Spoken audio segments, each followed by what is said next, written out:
نحمده ونصلي ونسلم على رسوله الکریم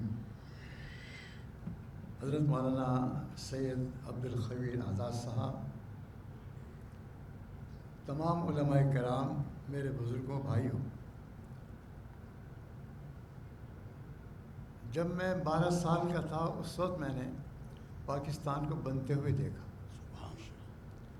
میں نے قتل و غارت گری کو دیکھا. 10 لاکھ انسانوں کو ذبح کیا گیا. ایک خون کا دریا تھا اور خون کے دریا سے گزر کر ہم لوگوں نے پاکستان حاصل کیا. اللہ تعالیٰ پاکستان کو ہمیشہ سلامت رکھیں. یہ بڑی قربانیوں کے بعد پاکستان حاصل ہوا ہے. دشمنوں نے ہمیشہ مقابلہ ہمارا کیا. ہم نے پھر 65 کی جنگ کو بھی دیکھا. 17 دن کے اندر ایک بہت عظیم فیصلہ ہوا اور ہندوستان کو منہ کی کھانی پڑی. سن 71 کی جنگ بھی ہم نے دیکھی. اس کے اندر بھی انڈیا کوئی کام نہ کر سکا. تو الحمدللہ ہماری فوج نے اس وقت بھی کام کیے ہیں کہ جب پاکستان بن رہا تھا. شاید بہت حضرات کو اس کا علم نہ ہو کہ اس وقت میں ہماری فوج کے جو جوان تھے وہ کانوائے لے کر چلتے تھے اور جتنے بیچارے پہنچ سکتے تھے پاکستان لانے کے لیے وہ لے کر آتے تھے. تو ہماری فوج کا کردار ہمیشہ ایک بہترین کردار رہا.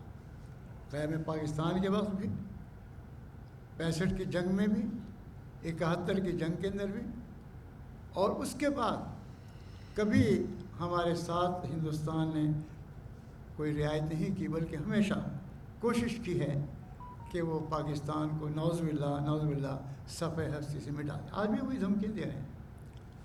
لیکن اللہ تعالیٰ ہماری جزائے خیر عطا فرمائے. فیلڈ مارشل جنرل حافظ سید عاصم منیر صاحب کو اللہ تعالیٰ ان کو زندگی دے. یقین جانے میں کینیڈا کے اندر ہوتا ہوں اور جب وہاں ہم ان کے حالات کو سنتے ہیں تو مجھے بڑا رشک آتا ہے کہ کاش کہ میں بھی پاکستان کے اندر سید منیر صاحب کے ساتھ ایک ادنا فوجی ہوتا اور میں بھی لڑ کر دنیا کو بتاتا کہ اسلام اور مسلمان ایمان کی قوت سے لڑتا ہے، وہ ہتھیاروں سے نہیں لڑتا. ایمان کی فتح ان کی فتح ہوتی. الحمدللہ کہ ہماری فوج نے جو کچھ کیا، ہمارے جوانوں نے جتنی قربانی پیش کی ہیں، آج ہم سب اس سے واقف ہیں. جس وقت میں نے ایک بات دیکھی کہ جنرل صاحب نے، سید عاصم منیر صاحب نے جس وقت جنگ کا جواب دیا ہندوستان کو، تو سب سے پہلے فجر کی نماز ادا کی، پھر قرآن شریف کی انہیں تلاوت بھی فرمائی، پھر تقریر کی، لوگوں کے سامنے بتایا کہ جہاد کیا چیز ہے، اور پھر اللہ کا نام لے کر انہوں نے وہ کیا کہ 4 گھنٹے کے اندر اندر ہندوستان کو ایسا ذلیل و رسوا کر دیا کہ آج پوری دنیا کے اندر ہندوستان ایک تنہا ہو کر رہ گیا ہے. اور ماشاءاللہ پاکستان سربلند ہو چکا ہے ساری دنیا کے اندر.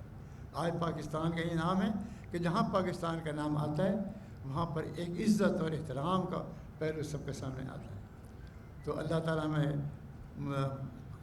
ساری فوج کو، ان کے جوانوں کو قوت و طاقت عطا فرمائے، اور جو مار کے حق میں حق اور انہیں بنیاد و مرسوس کیا ہے، اللہ تعالیٰ ہمیشہ مسلمانوں کو فتح و نصرت عطا فرمائے. تو اللہ تعالیٰ سے میں دعا کرتا ہوں اور ہمیشہ دعا کرتا ہوں اپنی فوج کے لیے. آپ بھی یہ دعا کیجیے کہ اللہ تعالیٰ کو اور استحکام نصیب فرمائے، پاکستان کو استحکام نصیب فرمائے. میں نے کہا کہ پاکستان بڑی قربانیوں کے بعد حاصل ہے، اور اس موقع پر اگر میں اپنے بھائی مولانا سید عبدالخبیر آزاد صاحب کا شکریہ ادا نہ کروں کہ جنہوں نے مجھے دعوت دی، مجھے بلایا، مجھے عزت بخشی انہوں نے. اللہ تعالیٰ ان کی زندگی اور صحت دے. اور ایک بات آخر کے اندر میں کہوں گا، 2 باتیں مجھے کہنی. پہلی بات تو یہ کہنی ہے کہ یہ کوئی نئی بات نہیں ہے.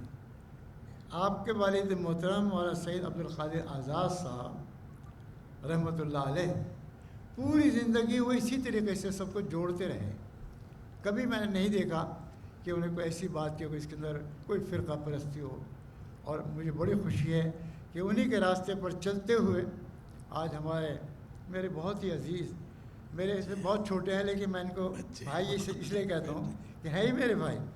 تو مولانا خبیر آزاد صاحب کو اللہ تعالیٰ زندگی دی، صحت عطا فرمائے.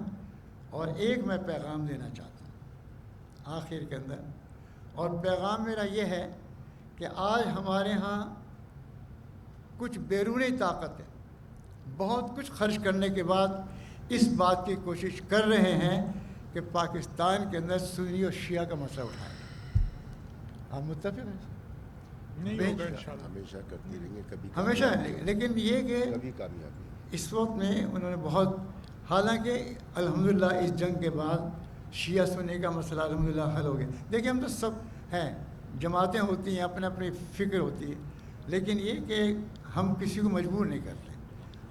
اور اس کے بعد آج میں دشمن یہ فائدہ اٹھانا چاہتا ہے کہ ہم شیعہ سنی کی بات اٹھانے کے بعد پھر سے ان کو لڑوا سکیں۔ حق اور باطل کی بات، اس لیے آج ضرورت اس بات کی ہے کہ ہم جناب وزیر اعظم ہمارے جو بیچارے بہت زیادہ محنت کر رہے ہیں، اور ہمارے وزیر اعظم بھی اور فیلڈ مارشل بھی، اللہ ان کی کوششوں کو قبول و منظور فرمائے، ان کو دین دنیا کی تمام ترقی نصیب فرمائے، اور پاکستان کو اللہ تعالیٰ استحکام و ترقی نصیب فرمائے، اور استحکام و ترقی نصیب ہو۔